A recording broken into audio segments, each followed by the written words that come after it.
If I were one of you sitting out there in the audience, I'd have two questions right now. Question one, what do crocodiles have to do with what we're discussing at this New Economy event?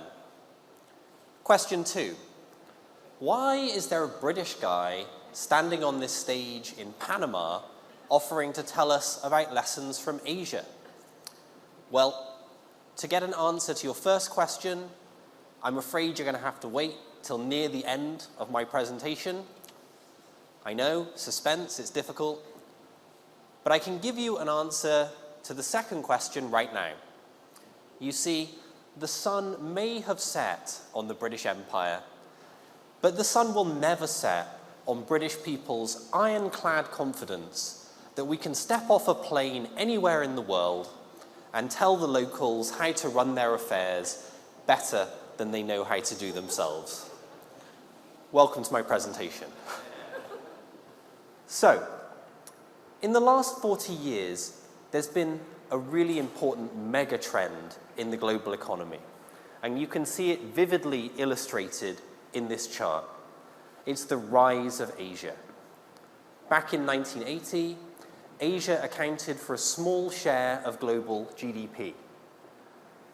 In 2020, they account for almost half of global GDP. And by 2050, based on current trajectories, they'll be by far the largest contributor. So I've spent much of the last 20 years living in Asia, in Beijing, in Shanghai, and Hong Kong, and traveling to Tokyo and Seoul and Singapore. So what I'm going to try and do today is distill some of the lessons from the Asian economic miracle and think about how those lessons could help Panama, Brazil, Argentina, Mexico, and other countries in Latin America seize what I think is an important moment of economic opportunity. So what are those lessons? I have four.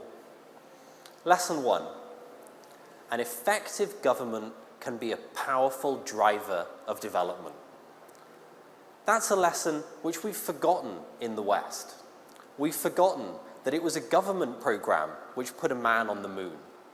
We've forgotten that it was government-funded research and development which laid the foundation for the entrepreneurial successes of Silicon Valley. But in Asia, the thread that weaves together the economic miracles in Japan and Korea and Taiwan and mainland China is the idea of an effective developmental state. A government which focuses on development, not today, not tomorrow, not just today, not just tomorrow, but for months and years and decades. And as you can see in this chart, Asian governments are some of the most effective in the world, and they continue to get better at delivering on development, delivering on increased prosperity and opportunity for their people. Now, when you have a developmental state, you can set policy for the long term. And when we think about the changes that really make a difference for economic development, the policies that really increase wealth and opportunity, they're almost always long-term policies. Investment in education, investment in infrastructure, investment in research and development. These are all policies which cost money, sometimes a lot of money today, but can pay enormous dividends in the years and decades ahead. And in Asia, they have made those long-term investments in abundance. And you can see one aspect of that illustrated in this chart. In 1950, Asian workforces didn't have much education. In 2015, following decades of investment by government, by households, decades of hard work by children, Asian economies have some of the most educated and high-skilled workforces in the world. And of course, that is a driver of wealth, opportunity, and prosperity. Now, if you're thinking long-term, there's something else which is really important that you have to do. You can dream big, but the lesson from Asia is that you have to start small. Now, Asian economies haven't always got that right. Think about China in the early days of the People's Republic, the era when Chairman Mao was in charge. China was so ambitious to quickly overtake the British and the United States as an industrial power that they tried to run before they could walk. They tried to manufacture complicated, difficult things before they could manufacture simple things. And as a consequence, they wasted decades of development opportunity. It wasn't till Deng Xiaoping took over in 1979 that China absorbed the lesson of dreaming big but starting small. And by focusing on developing competitive strength in simple manufactures, textiles, toys, tchotchkes, China was able to grab the first link in the global value chain and start accelerating up the ranks. And that process of incremental development is what's left China and other Asian economies today in command of some of the most valuable parts of the global manufacturing industry. And you can see that illustrated for electronics in this chart. So all of those lessons are important, but they pale into insignificance compared to the final lesson which Asia has for Latin America. Don't get eaten by a crocodile. Now, what does that mean in economic terms? Well, in China, they have a word for financial speculators. They have a name for the kind of highly leveraged hedge funds which make destabilizing bets on a country's currency, tipping it into financial crisis and recession. They call those financial speculators big financial crocodiles, or Da Jinrong Eryu in Chinese.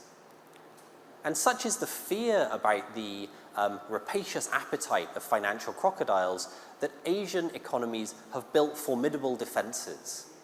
They run a current account surplus. They avoid borrowing in foreign currencies. They build up foreign exchange reserves as a defense against speculative attacks. And as a consequence of that, if you bring together all of the indicators which show vulnerability to speculative attacks, vulnerability to financial crises, Asian economies are some of the most resilient in the world. And what that means is that in Asia, there aren't so many financial crises, there aren't so many recessions, and there's that stability which is the crucial basis of planning for long-term development. Now, Asia's had enormous success in the last 40 years, and a lot of that success has been down to good policy and hard work. But part of it has also been the consequence of happy circumstance, good luck for Asian economies. And there's two components to that happy circumstance. First, Asian economies could benefit from open access to global markets. China could export to the United States, export to the United Kingdom, export to Europe. Secondly, at the beginning of their industrialization process, Asian economies were really cheap. Wages were low, and that gave them a crucial competitive advantage. Both of those circumstances are now changing fast. In the United States, there's growing suspicion, growing hostility toward the rise of China. The Trump administration put 25% tariffs in place. The Biden administration has left those tariffs in place. And Asia is no longer a cheap place to manufacture. As you can see in this chart, wages in China are about to rise higher than wages in most major Latin American economies. That deglobalization process, combined with the higher cost of doing business in Asia, I think adds up to an important moment of strategic opportunity for Latin America. How can Latin America seize that opportunity? Well, I'm excited to hear the conversations and the ideas at this Bloomberg New Economy Gateway event, but I also think it's important that Latin America absorb the lessons of Asia's economic miracle. Focus the government on long-term development. Make investments in education, in infrastructure, in R&D. Dream big, but start small. And most important of all, whatever you do, don't get eaten by a crocodile. Thank you very much.